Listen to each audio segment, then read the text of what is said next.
And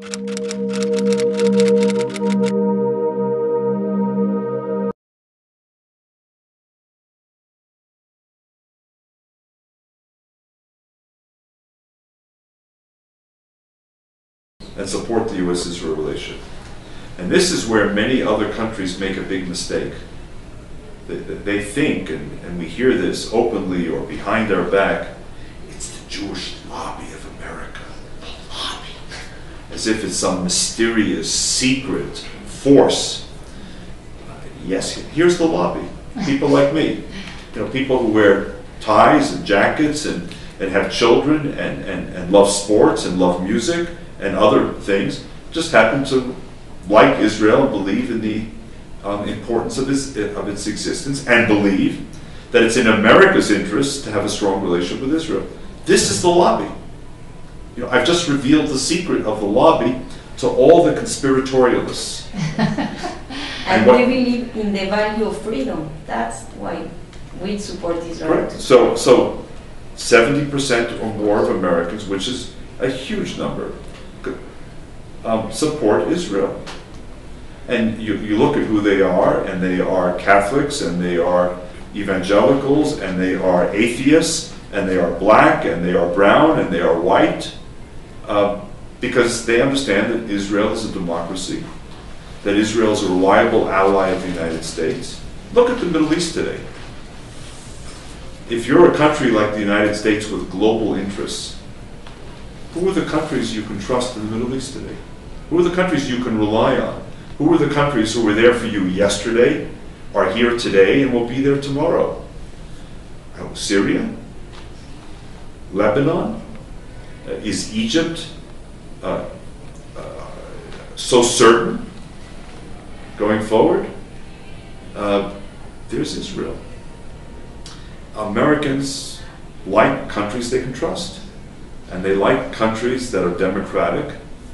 I know in American history we've also supported some non-democratic countries, but American people like democracies, and Americans generally understand that the only protector of religious freedom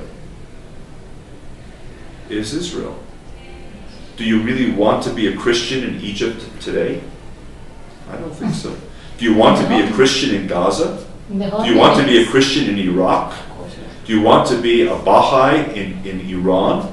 Do you want to be a Christian or even a Sufi or Sufi Muslim in Pakistan? Do you want to be a Christian in Nigeria, where churches are attacked, especially on Christmas Day or Easter Day, the holiest days of the Christian year?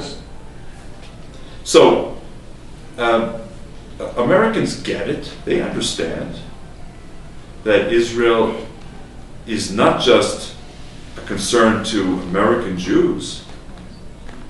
It represents the highest values of democracy and civilization and progress and protection in a very important region of the world to the United States. So our work in the media, our work in the Congress, our work with public opinion is made much easier. Obviously we have challenges. We have many challenges. But the media for us is a much bigger problem, for example, in Europe. Yes, or in Latin America too. Or in many parts of Latin America. Of course, because I have to tell you that I know that I know that you know that, but all the Spanish media or Hispanic media, it's pro-Palestinian and pro-Hamas, you know. Well, I was very pleased actually a few weeks ago to be invited to contribute to El País. About the European. No, but I was invited to become a regular contributor. Oh, yeah. So if you saw that, so that was my first piece. Thank you. But I say that because it gives us an opportunity to reach important audiences in Spain, and to the extent that El País has a reach. You know, there are 500 million people in the world or more who speak Spanish as their native language, and in the world of the internet, you don't have to live in Spain to read El País. So we're trying. I mean, we can't do this alone, but we're trying because there are formidable challenges around the world in defending the good name of the State of Israel.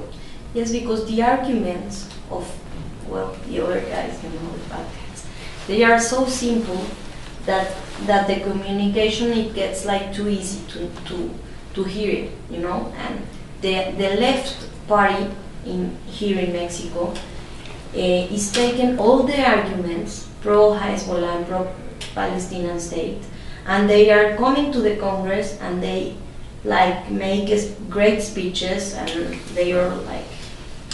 You know, I think, again, these are very complicated issues, but for many critics of Israel, they see the issue one-dimensionally.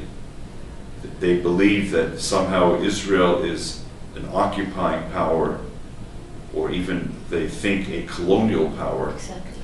And so countries in Latin America that were themselves occupied by colonial powers, Spain, Portugal, Britain, France, they now see Israel as in the tradition of those occupying or colonial powers.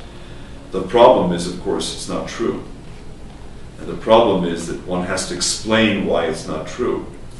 But in a world of very short attention spans, where people are just looking for headlines and very simple explanations, well, what's Israel doing in somebody else's land?